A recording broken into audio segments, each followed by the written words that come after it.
Amazing grace, how sweet the sound that saved a wretch like me. Hi, and welcome to Straight Talk About God video. I'm Jack. Well, this time, it's all about God, okay? What He's like, how He acts, what He does, who He's doing it with. You know, and for those of you who don't or won't believe that these things can be known, I'm sorry, but you're mistaken, right? Here's what we're going to cover. What's God doing? What is He doing? And I like to do scenes with God. God's sitting around figuring stuff out. Okay, we're going to do one of those. And this time it's going to be what He's doing to reproduce Himself. Reproduce Himself. And what are the parameters involved with that? You know, what's He want to do with that? And also we take a look at God's training as part of that training, and one of His ways. You know, God has many ways, right? And one of His ways is that for us to keep moving in faith. Yesterday's faith doesn't make it, okay? Okay? Keep moving in faith. And my suggestion is that you figure out a way that you can do your own faithing, you know. Don't wait around and let God push you into it, okay? And also, don't try. Don't try. There's a paradox with faithing. We'll talk about that, trying. Okay? And treat God as a person. A person. Talk to Him. Validate Him. Give Him. You know? Honor Him. Faith. Faith with an ing or an e makes it a verb, right? Okay, God's main activity. Well, God's main activity seems to be creation, right? Creation. Creating is what God does for a living. Okay? He's creating. I mean, He's the one that thinks up all the projects, you know, like the universe. Why does God create? Well, I don't know for sure, but I know that it's probably the most fun thing to do. Right? Put that down on our level and see what happens. What do you think it would be like to experience the overwhelming joy of being able to create a tree? What if you went out in the backyard and created a tree? Huh? I think most people would have a heart attack on that one, right? Yeah. See, so God thinks up all the projects, and then He gives the job to somebody else, right? And He provides the power and the resources to do that, right? I mean, God might be lazy, I don't know, but He sure is smart, you know? He gets every people to do all His work, okay? Another thing that we have to think about and govern our lives about, actually, is that God's plans are way bigger than people. Huh? God isn't only concerned with people or just the earth, right? He's concerned with everything, you know? Human beings are just a means. Yeah, we're just a means. And the means is never as big as the whole, right? We're just a means, right? We work for God, not for God's blessings. You think about it, you find there's people you know who are doing a lot of good deeds and things, thinking it's going to help with their salvation.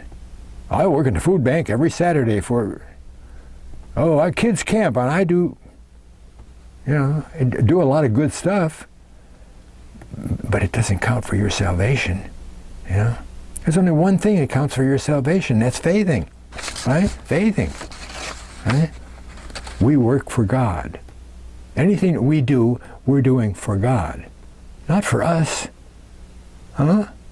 That's the way it works, right?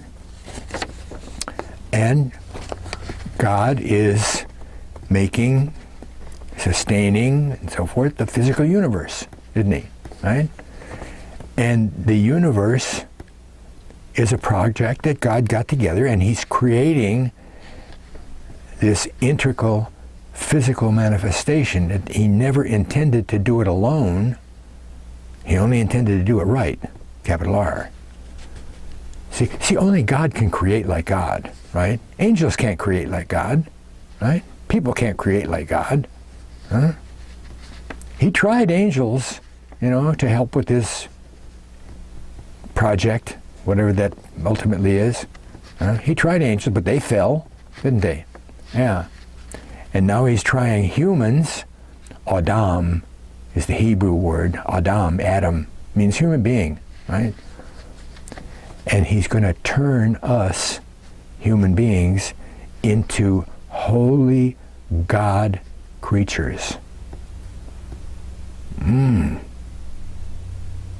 That's part of the means to the end, right? And then those, quote, gods can finish up or take care of the universe, whatever God is doing, help him out. Poor God needs help. So on God's level, the objective is to reproduce himself by eventually filling the believers with his life force, capital LF, with his own life force. And then go on to recreate or rule the universe or whatever else God got in mind,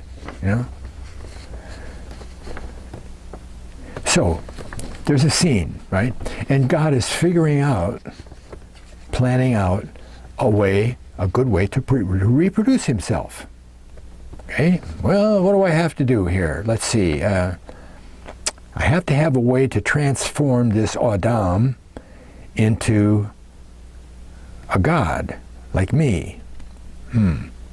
How do I get my life force into them? It has to be something for everybody. Let's see. It has to be voluntary. I think it has to be voluntary.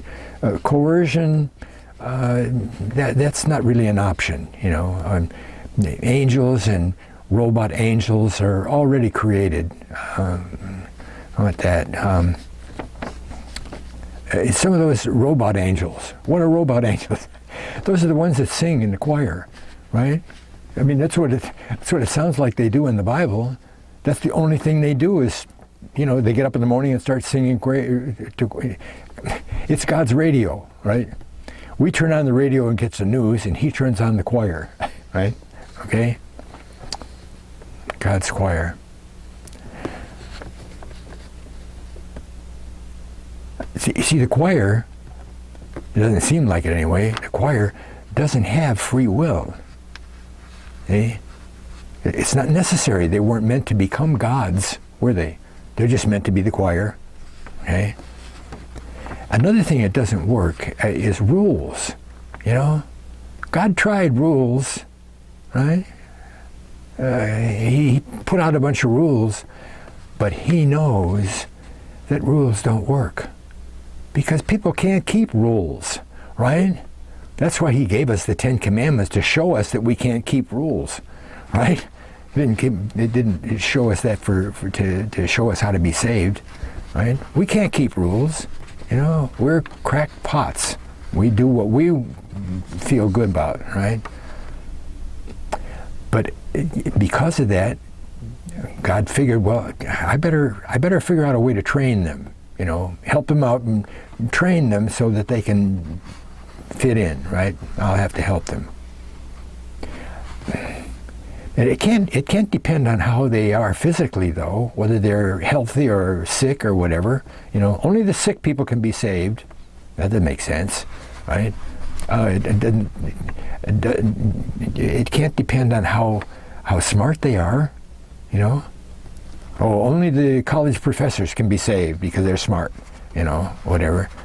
And where you live on the planet, no, that's not going to make a difference. Or what position you hold in the community. Are you a community elder and you're the only one who can be saved? That doesn't work, right? And it's going to take a conscious effort, right? A conscious effort and decide to do whatever it is. Yeah, we're going to have to do that. But I think we'll have to have some kind of a challenge involved in there, right? It can't be so simple, not so easy. It can be simple, but it can't be so easy that you just fall out of bed and you're saved, right? It's got to be some challenge involved, so that you have to think about it and muster up your courage and whatever, make a decision. Yeah, that's good, okay? Oh, to sum it up, it has to be universal, right? Every human being, no matter what their situation, has to be able to do this thing in order to be saved and eventually become like me. Okay, I think that'll work out there. And then people can get my life force put inside them there, right? And that life force will help them act in trust of me. And every time they do that, I'll put a little more life force in their body. Okay, that'll work. So how will I try? I'm going to have to train them, though. I'm going to have to kind of help them out and train them a little bit, like I did with Abraham. You see, Abraham's weakness for his family was dealt with by God, you know, until decades later he gave Abraham the ultimate lesson of Isaac. Go sacrifice your son. You see, well, that's what Abraham finally broke him, right? And it shows two different things, right? Two different things, because it shows God's long-suffering mercy, number one, because when he told Abraham to get out of Ur, it took him 50 years, 50 years to wind up in Canaan, right? 50 years. And the other thing it shows us is that a way of God. There's a lot of different things about God, you know. God said that Moses knew his ways, but the Israelites only saw what he did, right? They only saw his actions. Moses knew what he was really about, you know, and they didn't make it up that way. So Abraham reached spiritual and mythical proportions. Abraham is the father of faith. Oh, what a wonderful man. No, he wasn't that good, right? Again, it took him 50 years to get where he was supposed to go. And it was only about a 2-week journey, oh, maybe 3, you know, from Ur all the way across the top of the sun and down into Canaan, right? He was rebellious, you know, unfaithing, right? And he was, quote, bad enough that God had to ask him to kill Isaac. God blessed him, you know, blessed him heavily in the things that he was faithful for, right? Right? And setting him up to train him to be the father of a nation. But he wasn't faithful to his family, right? He came out of Ur with his father and his nephew Lot, right? Family members. And then he stopped over in Haran for 25 years. 25 years. Wow.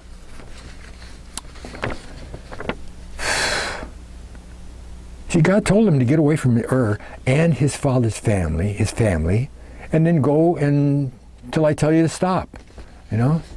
Well, he stopped when he wasn't told to, you know? And he stayed there for 25 years before he went down. He was 75 before he got there. He was only 50 when he left Ur, right?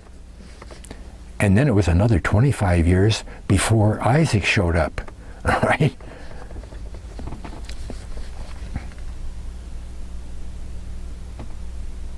Anyway, God will relieve us of our attachments somehow. If we get attached to something, if we're still on God's side, He's going to keep after you until you learn that lesson and quit doing what you're doing to make all that stress that you're under. Okay? You see, God's way, another God's way, is to keep on faithing. God's way isn't to faith one time and you're in. You know, once saved, always saved. That's not God. That's ego. That's people's ego. Oh yeah, I'm saved forever. No, you're not. Right? You see, Israel had been promised the promised land, okay? But they were in Egypt, and they were doing really good in Egypt. They settled on their lease, you know, like the bad stuff at the bottom of the wine bottle. They settled on their lease. As Joseph's reign came to an end, they could have left Egypt, couldn't they? You know, they were healthy. You know, there were a lot of them. You know, it was 80 years. They were there for 70 years or more. You know, having kids and eating and drinking and making merry, right? Why didn't they just go back to Canaan? You know, the Egyptians weren't bothering them anymore, but they stayed around, ruled forever, and then the Egyptians took over and made it hard for them again. Okay? Even in the wilderness, after the Exodus, they murmured against Moses, and every time they did, they said, "Why'd you bring us out here to die? We should have stayed in Egypt." Come on, right? Now, it might have been a hard lesson, in some respects, a hard lesson, but God taught them through the 10 plagues to step out in faith, trust Him, what He says, and leave Egypt, right? I mean, maybe they never would have left without that lesson. You know, they'd still be over there making bricks. See, if we don't keep on moving in faith, God's going to grab you by the neck, and maybe it'll be something more than you think you can take, right? I mean, Paul even says that about the Israelites. He says, they waited, don't wait even one day. When you discover a promise that fits your life somehow or other, don't wait one day to claim that promise and act on it, right? Because, okay. I mean, and again, who would you rather have direct your faith? You or God? You think it would be a lot easier if you would pay attention and take every opportunity that comes as a faith opportunity and either act on it or reject it because it's, you know, maybe from the devil, whatever, okay? I would rather be able to do that, which isn't, it's not a lot of fun, but, you know, at least it's me, you know, than to have God teach me some lesson for 25 years, you know, and then tell me to sacrifice my only son, whatever, make it really hard for me to understand that he's the one in charge and I gotta keep acting in faith, right? If I'm not faithing, God's gonna make that opportunity, and I don't know, it might be more than I can think I can handle. What is faithing? I'll tell you what it isn't. Faithing isn't trying. Faithing isn't trying. Oh, trying. Okay? Don't try. Okay? We shouldn't try anything, right? Nothing should try. The definition for faith, for trying, is attempting. Attempting. Experimenting. Okay. Well, I'll call that using force of self. It's you figuring out all the stuff to do, gathering up the resources, and going ahead and, experimenting, attempting to build that box, whatever. Trying, right? It's depending on our own knowledge and abilities to accomplish something. That leaves out God of the question, doesn't it? Right? Another way to say that is that trying equals attachment. You get attached to what you have to do, what you want to do, and it's all about you, right? Personal attachment. Don't you know that nothing in nature tries? Right? Does a tree try to grow? Do animals try to do anything? Nature doesn't try. It just does. Right? It just does. It's not always successful. A lion doesn't always catch the zebra, but he's just doing it, right? He's not saying, oh, I have to really run fast now. Okay? Many human frames, like athletics and art sometimes, they found that not trying is the best way to do it, right? Have you ever heard somebody say, oh, let the tool do the work? Let the hammer do the work. Quit trying so hard. I've heard that more than once in my life, right? You see, because no personal effort will attain 100% righteousness. If you could ever retain 100% righteousness, some way, you make it in. Because God is 100% righteous, and if you're 100% righteous, he says, okay, but we can't be. There's no way that a human being can be 100% righteous, right? We have to let go, as the saying goes, let go and let God pull us in, right? It's a paradox, right? Not trying equals working very hard. Okay? You see, letting go equals faithing. You got to let go. It's not about you. It's not about me. It's about God. Right? Okay? And when we act in faith, that results in the implantation of God's Spirit in our bodies. And that's what God looks at and says, oh, okay, you're saved. Right now, you're saved. When my Spirit's in your body, you're saved. See, a faither,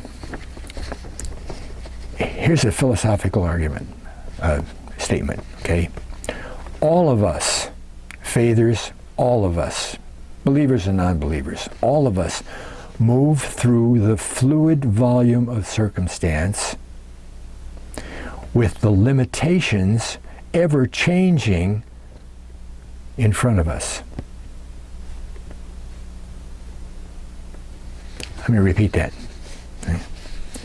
All of us move through the fluid volume of circumstances with the limitations ever changing in front of us. That's life, right? That's life. Yeah. We try to lock everything down. Doesn't work. Oh, I got to change that. Right? A failure does the same thing, basing decisions on God's life principle. Oh, he moves through life basing his actions on God's life principle. Principles. What are they? Giving, service, which means surrender. Surrender. Oh, we hate surrender, you know? Okay? But if I'm going to live God's way, how can I know what that is? Huh? How can I know what God's way is? I mean, the stuff in the Bible, it doesn't seem to help. Eh? I mean, what's God like? That's the wrong focus. That's the wrong focus. Huh? What we should ask is, what are we like? You want to know what God's like? Don't ask what God's like. Ask what you're like. Why? Because we're made in God's image. Right? We're made in God's image. You want to know what God's like? Look at yourself. Look at me. Look at other people. Find out what people are like. People are made in God's image. God is a person. Oh, God can't be a person. Yes. Yes, he is. You know, a person doesn't mean a physical body like we have, does it? No. When God wanted to present himself as in a physical body, he didn't make himself into a physical body, did he? God is a person. So, treat God like a person. Huh? That's easy. Well, it might be hard to do, but it's simple. It's the simplest thing in the world. You do it all the time with other people. Treat God like you treat other people, right? Treat God like a person. It's a relationship. I know, I've bumped, and I know a lot of people bump on the fact that, of the saying that, well, it's not a religion. Christianity's not a religion, it's a relationship. And then you stop me and say, well, what does that mean? How do I interact with somebody I can't see, I can't hear, I don't... Okay?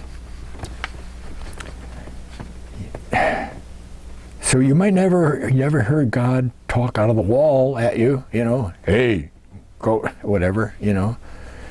But a believer will tell you endless stories about how God entered into some particular situation and bless them, you know. And they'll yell it from the housetops. This was not a coincidence. You know, with God there is no coincidences. Any believer will tell you that. Well, they don't need God to talk to them out of the wall, do they? Because something supernatural happened, and it could only be God. Because it saved their life or blessed them somehow, right? So, how do you communicate with people? How do people communicate with each other? They talk aloud, don't they? Huh? You don't communicate with somebody by sitting in the room with your mouth closed. You know, you talk to them. Well, talk to God, out loud. Huh? Out loud. I know some people. I've heard they put a chair in the room, okay? Empty chair. Put the chair in there, and they put God in the chair. They pretend God is in the chair. And then they talk to God like he's a person. Okay? Oh, holy God, unmerciful God. That's not prayer. That's ego. Right? That's ego. Talk to God. How do you validate a person? Huh? Worthship. Worthship. Shipping worth. Some people say worship instead of worship. How do you worship? You ship worth, right? You validate a person. You give a person credit. You validate a person. Okay? That's what we do with other people. Oh yeah, he's... How do you acknowledge somebody else's gifts or favors, right? Do you just turn your back and walk away smiling because you feel good? Huh? You tell them about it, don't you? Right. You tell them how great it was, how thankful you are, and gee, what a great person they are to do that for you, right? Same thing with God, right? And how do you serve another person? Give them a special place in your life. Honor. Use and pass on whatever they teach you. Right? Yeah, that's how you serve a person. Right? Do the stuff they want to be done. Right? And how do you be faithful to a person? Well, the number one way is to keep your word. Right? Yeah, I'll meet you at 7. You don't show up at 9, right? You act on their word, don't, right? Okay? And all of those above things can boil down to the idea of giving. Giving, right? Giving is simply the hardest thing that one can do, right? Because it's something of value that you let go, you know? And when it comes to money, forget that. Giving simply is the hardest thing you can do. Giving your time to talk to God. Well, but I've got other... Giving your time to talk to God. Giving things you value to validate God's existence. How do you do that? He says, support the teacher that tells you about me. Give them things. Don't just pray for them. Don't say, good job, Pastor. Huh? How do you acknowledge a person? Huh? You give your time, give some time to acknowledge what God does for you. Right? Giving part of your life to learning what God wants of you and helping other people do the same thing. Right? That's the way you'd honor another person, wouldn't you? Hey, you know, Frank told me... Right? If you want to relate to somebody, you have to find out what they're like. Right? And God is just like you. So treat God the way you treat yourself, at least. Give God the break that you give your own self. You know, right? Love God and love your neighbor. That's what Jesus said. You know? But we have to accept that God can do whatever He wants. Well, oh God, I don't... God can do whatever He wants, right? And that right lies in the fact that He's the one that's all-powerful. If there was any entity that was more powerful than God, then that entity would be God, and not God. See, we have to trust that God is on our side. And when we trust Him to do something, He is. He comes on our side, right?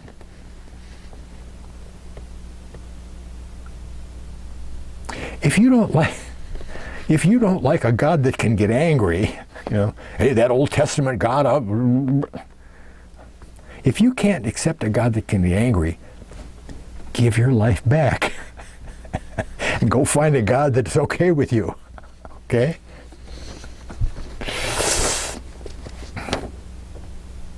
You know, the more we see God in a practical way, okay, the more sense we can make out of Him. I mean, I long ago rejected the God of most Christian denominations, what they believe in.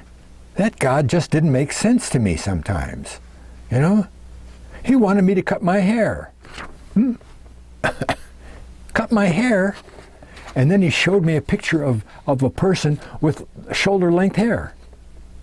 What sense does that make, right? God really is a person. You know, He doesn't have to have a body to be a person. Get out of that mode. He's a person And we are made like him. He said so, in my image. God acts the same way people act, right? Because he made us that way, right? See, people who knee-jerk, oh, you can't know God. They're speaking out of self-interested fear. Self-interested fear, not a quest for the truth. See, once you hit that, I call it an uh-oh moment, not an aha moment, an uh-oh moment.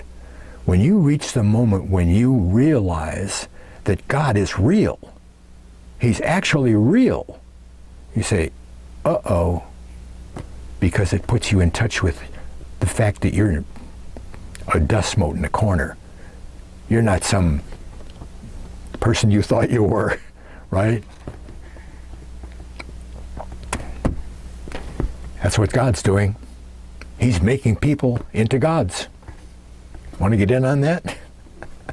Yeah, just act in faith, Greek faith, something he said, based on something he said, against negative circumstances.